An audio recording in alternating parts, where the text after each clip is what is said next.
Now, what is it that you think these ancient Egyptians, when you talk about the earliest Egyptians that you believe had achieved this incredible state of mind or consciousness, what is it that you think that they did to achieve that? Like, why were they so advanced? Why were they so beyond what we think of when we think of even the possibility of a human being living 34,000+ years ago? Like, how did they achieve that? We don't know. We don't know. We don't know. All we can see is the manifestation of what they did when you really understand Egypt, even to the extent that I do. You regard it as miraculous. You don't see how beings ostensibly like ourselves should even imagine such things, much less be able to do it. And this is what I'll pitch my trip. Okay. I often start a lecture off by saying that Egypt is like sex. That gets everybody's attention. Why is it like sex?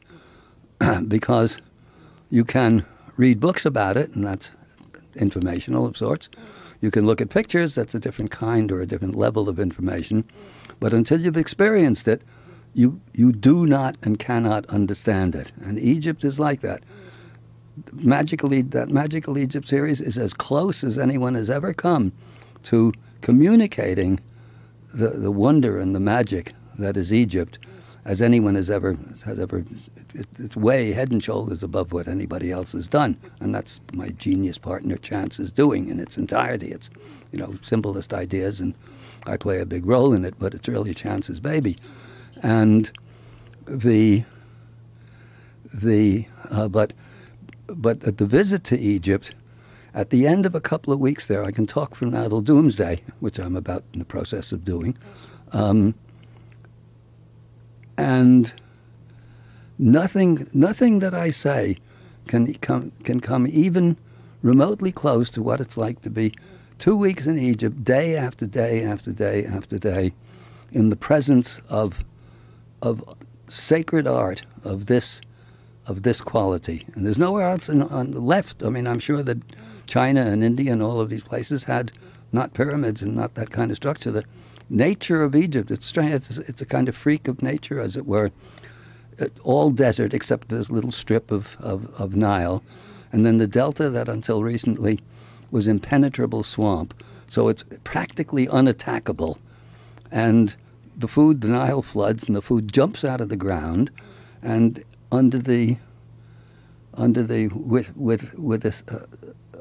with a series of genuinely enlightened rulers, or at least pretty close to enlightened rulers, ruling them, that all lasts for 3,500 years.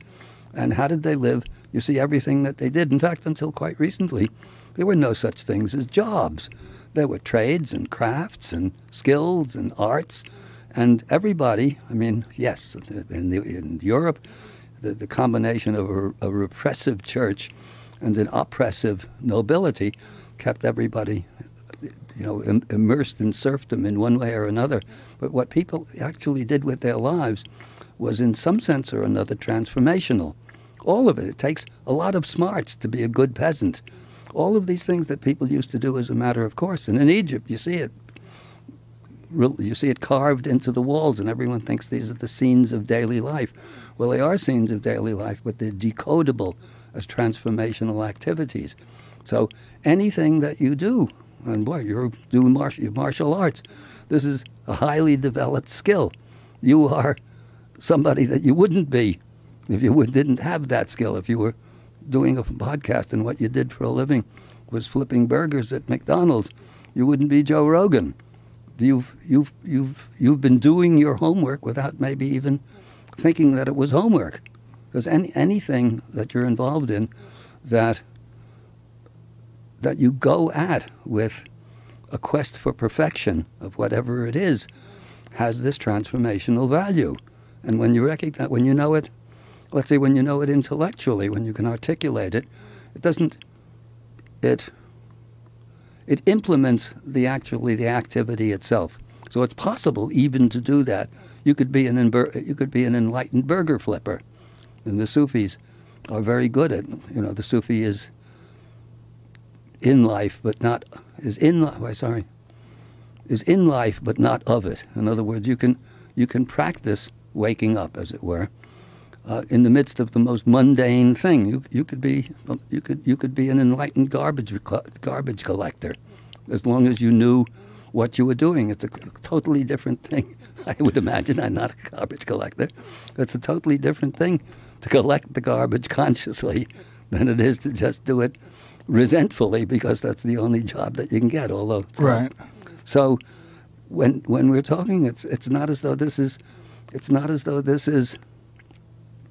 anything actually new. It's the oldest idea that ever was, and it's something that people have been doing for thousands and thousands of years. That said, going into the whole thing of precession and the ages, particularly as expressed Plato, they have a golden age and a silver age and a bronze age and an iron age. The Hindus do it in rather more sophisticated fashion. I forget exactly the name, they're on the tip of my tongue, of those ages. But if they are, let's say, analogous to our seasons, particularly if you live where I do and not in California where it's all one season, but the seasons, it's the very yugas, easy. is that it? The yugas? The yugas, that's Yeah. right. If they're compared to the seasons, it's a very different thing to grow roses in June than it is in January.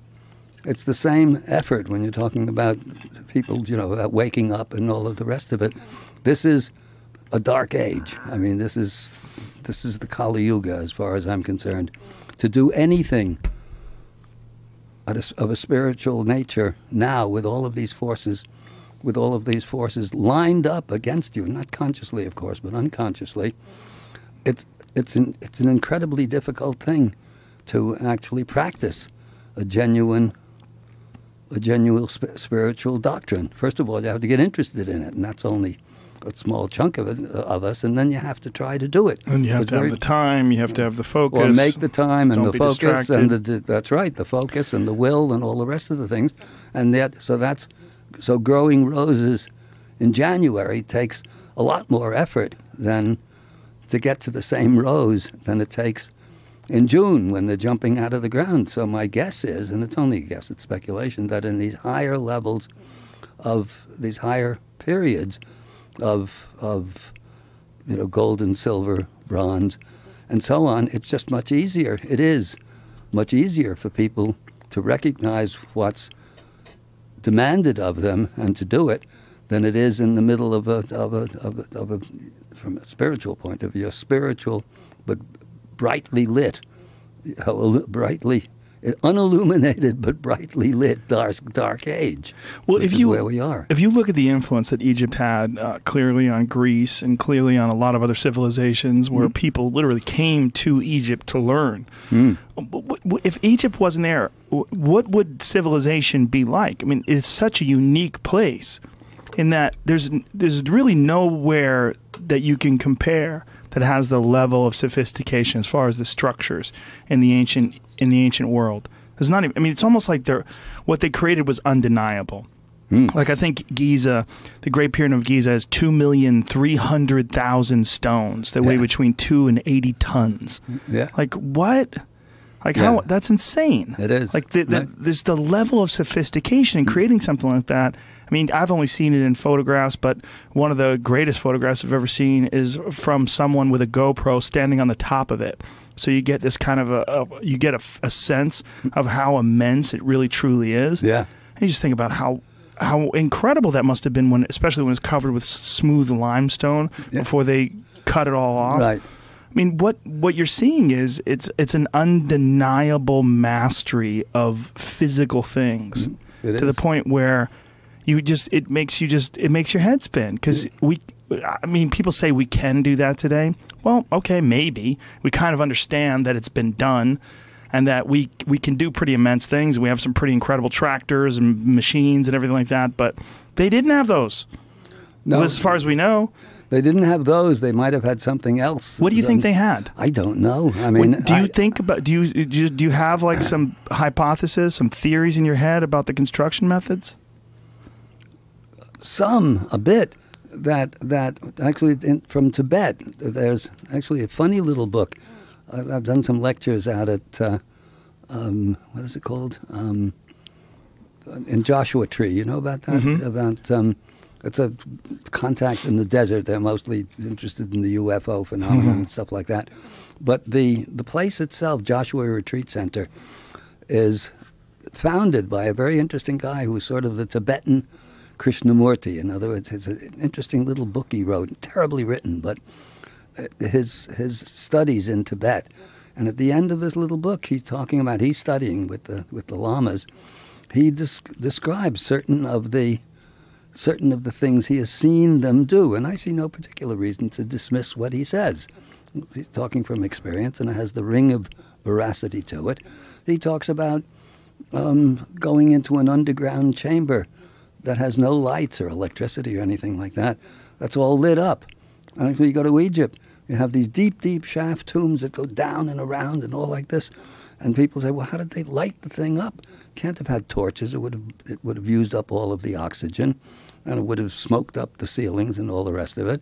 Some people say, well, mirrors. No, mirrors will do, and you need silvered mirrors to go around corners. There are the gypsy caves in Seville that have 4 or 5 rooms and that are lit with mirrors from on top. But no, somehow, and I used to joke and say, well, they had an inner light, joking, but maybe that's what it was.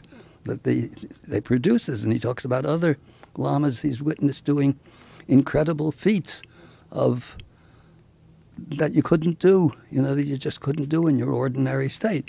Probably you, as a martial artist, have had moments or witnessed people who can do things that are, for anybody else, impossible. Yeah, but they don't light up tunnels. No, they don't light up tunnels, but they can do physical things that are. They're extraordinary. They're almost miraculous. Nobody else could do them. Yeah, but it's a really important point what you're saying about the construction methods that they used, where they did have these long tunnels and these passages and these places, but somehow or another they managed to navigate these things without leaving any marks or soot from torches, which or everywhere else where people used candles, or anywhere else, like, in the Sistine Chapel, like the entire ceiling is covered with soot. They have to clean it, to prepare it so people could see it again.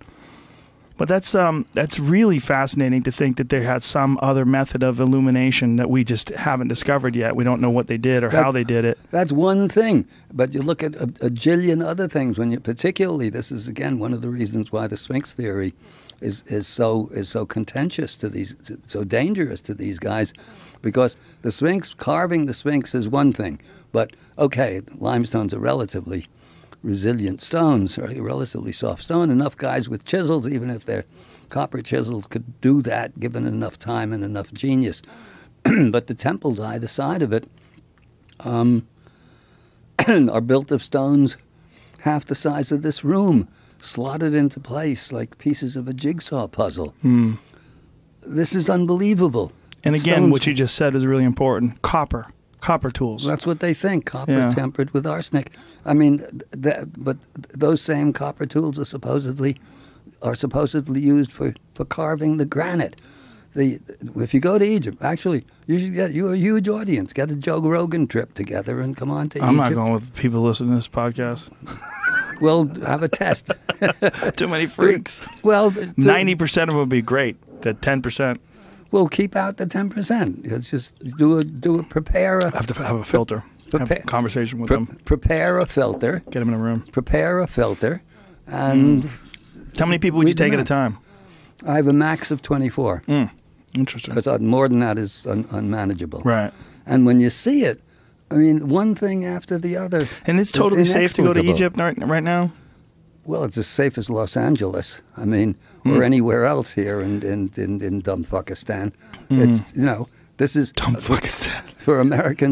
For Americans to, of all people, to be afraid of going somewhere. We're worried about Islamic terrorism more than anything, because it's here. Yes, it's already here, and Islamic terrorism is itself a tiny little bit of the terrorism that goes on a daily basis.